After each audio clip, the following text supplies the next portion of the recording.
Good afternoon. Welcome to God Daily Dose. We'll be in Habakkuk, chapter 2, recapping chapter 1. My name is Cedric Morgan with Cast Ministries. When we read in chapter 1 of Habakkuk, it was a complaint that the prophet had according to his plea to allow salvation for Judah, a tribe of Jacob. And his complaint was because of the Babylonians defeated them according to their falling away from knowing what they were supposed to do is right, according to chapter 1.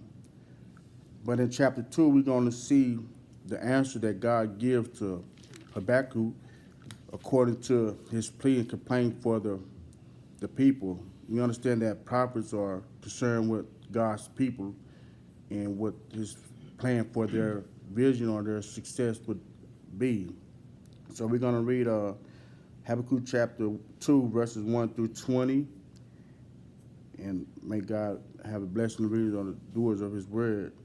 Verse 1, I will stand at my guard post and station myself on the watchtower, and I will keep watch to see what he will say to me and how I may reply when I am reprimanded.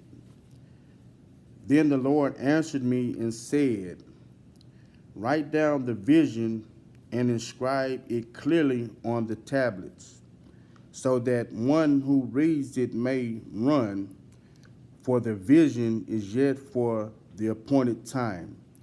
It hurries towards the goal, and it will not fail. Though it delays, wait for it, for it will certainly come. It will not delay long. Verse 4, behold, as for the impudent one, his soul is not right within him, but the righteous one will live by his faith.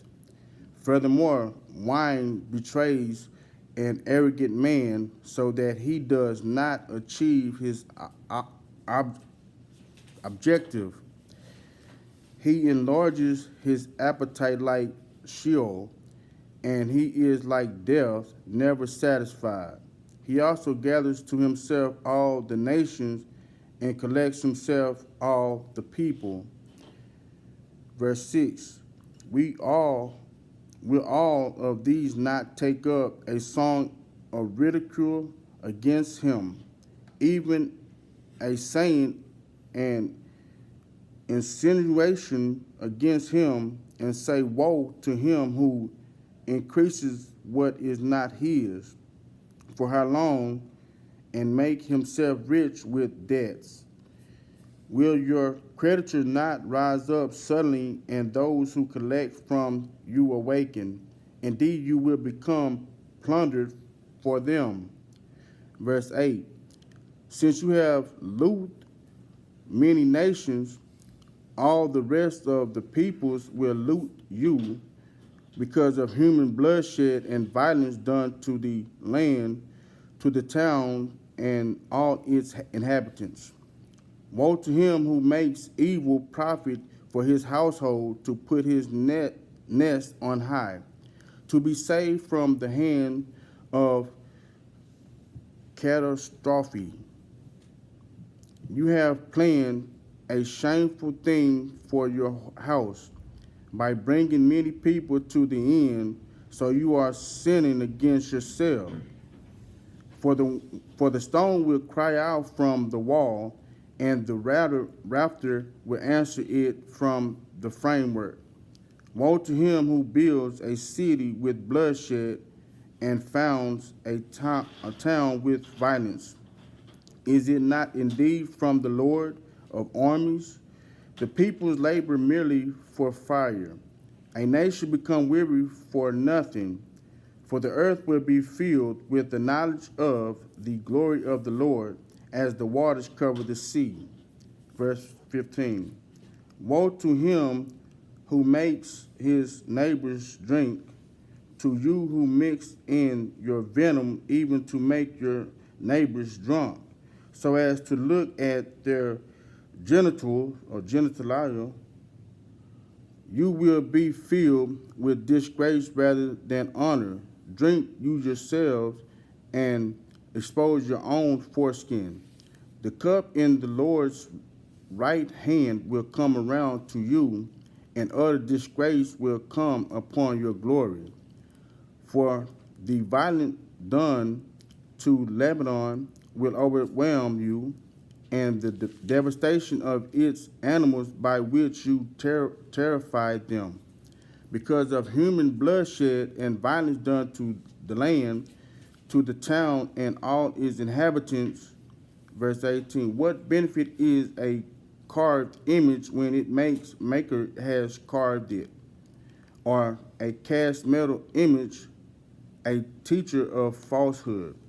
For its maker trusts in his own handiwork when he fashions speechless idols.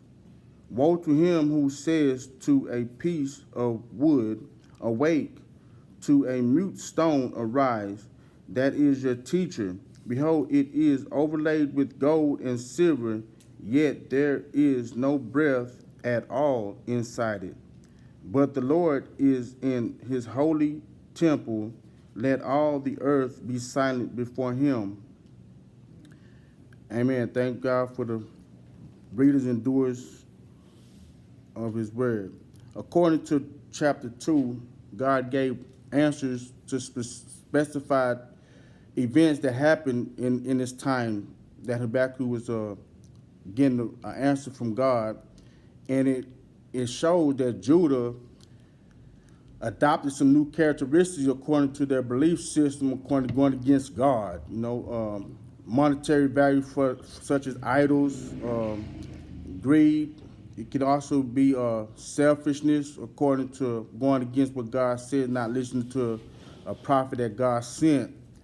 So they were defeated by Babylonians, known as the Chaldeans, according to God allowed a nation that was ruthless, bad, to defeat a part of his kingdom, showing his sternness, and I would allow even the evil to point out what's righteous in something that isn't right. So we understand that because we know that by the verse number 8, where it says, since you have looted many nations, all the rest of the peoples will loot you because of human bloodshed and violence done to the land, to the towns, and all its inhabitants. So that was one of the modes of Judah. So God allowed a nation that they really can relate to that. So they did the best they could with what they had. Other than that, that's what God has shared with me today. And as a daily reminder, fully rely on God, submit to God, have faith and trust in Jesus, seek first God's kingdom and his righteousness, read the word daily, live it, love it, and obey it, pray always and about everything from a sincere place and heart. God bless you. Thank you for God Daily Dose.